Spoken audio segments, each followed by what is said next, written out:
ipapakita ko sa inyo kung paano ko ginawa itong basic dress na ito into this dress. Okay? So, ayan.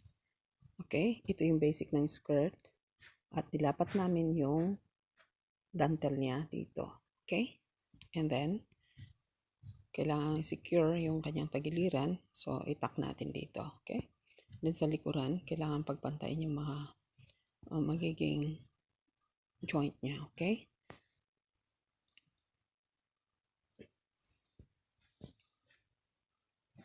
Ayusin ang pagkalagay dahil ito yung magiging ganda niya. Okay? Pagpantayin maigi.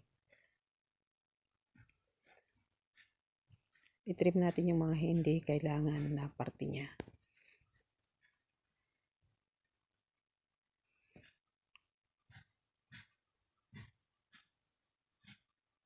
Okay. Ayan, lagay natin yung marka para dun sa zipper niya. Ayan. Kailangan gupitin din.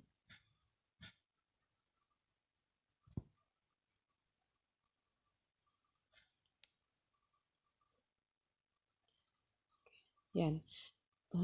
Kailangan ayusin. Dapat fine ang pagkagupit niya.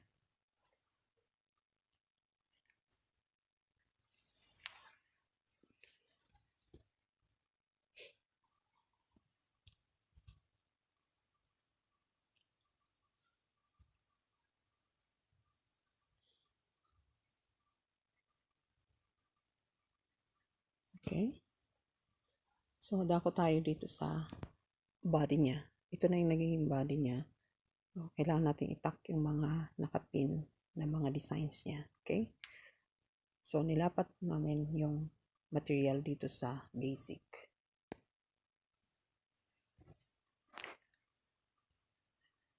Kailangan ng dugtungin. Una ay doon sa shoulder. Since ito ay asymmetrical, so isang shoulder lang ang meron siya.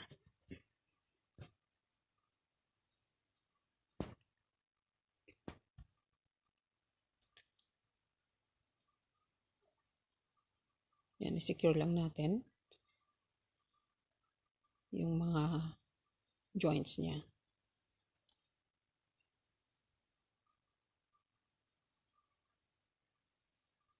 Okay.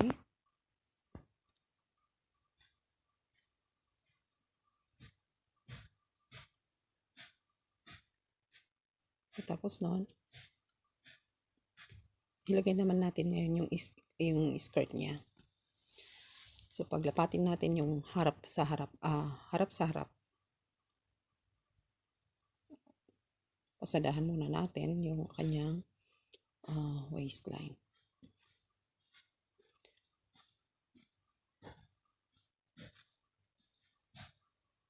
Ayan, paglapatin natin yung dalawang na chest sa harapan. Then, ipin natin para hindi gumalaw. Okay? Saluksok natin yung body doon sa loob ng skirt. Pagtapat-tapatin yung mga joints. Okay?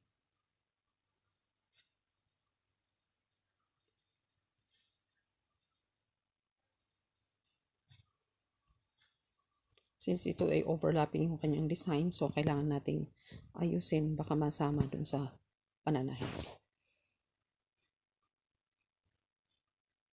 Yan, alisin mga sinulid na hindi dapat nandyan. Okay? Pagtapatin dun sa allowance ng kanyang mga nasa back seam niya. Okay? Yan, then pasadahan na natin. Gamit ko ito ay yung single boot. O kaya yung 116 na pressure foot na sinasabi. Okay? Ayan, pasadahan lang natin.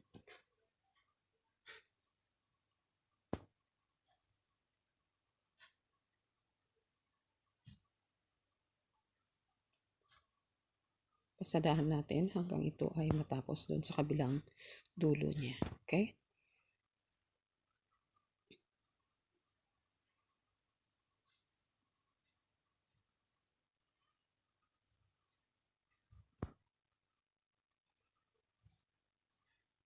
Ayan. nakabit na natin. Napagkabit na natin yung body niya at saka yung skirt. Okay? Yan ang nagiging outcome niya. And then, susunod natin gawin. Doon naman tayo ngayon sa may slit. Okay? Pasadaan natin ito at lagyan ng piping na tool. Yan yung parte ng kanyang pinakamataas.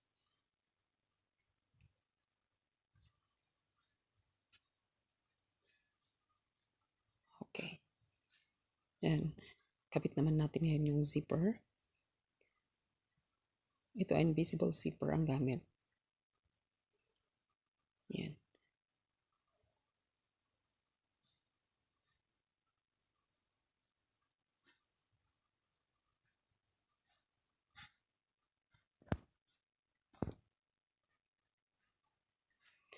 Basagin yung mga beads na natatamaan ng karayom.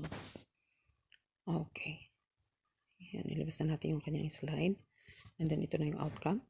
So, pinag-overlap yung mga designs from the body to the skirt. Okay, and then kailangan natin i-secure o itak.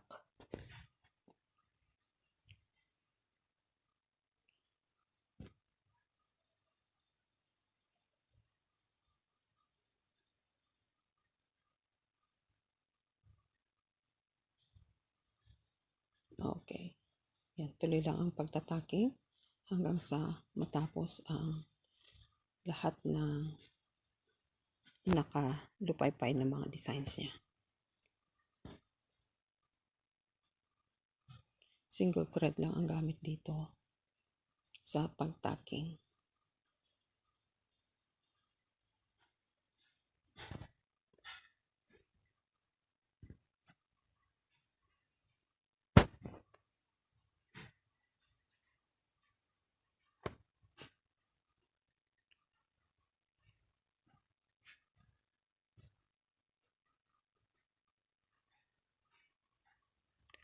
Nakapit na natin ang kanyang manggas.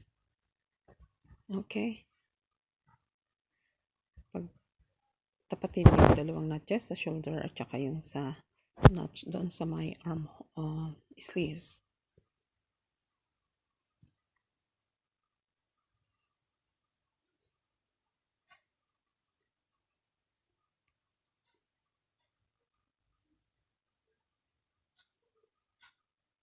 Gamit ko dito ay single boot para hindi matamaan yung mga beads.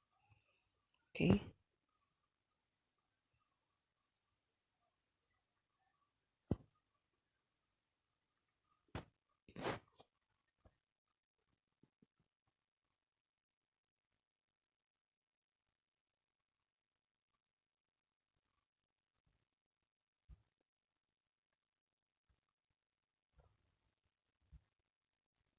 Ito na naman yung ating dress.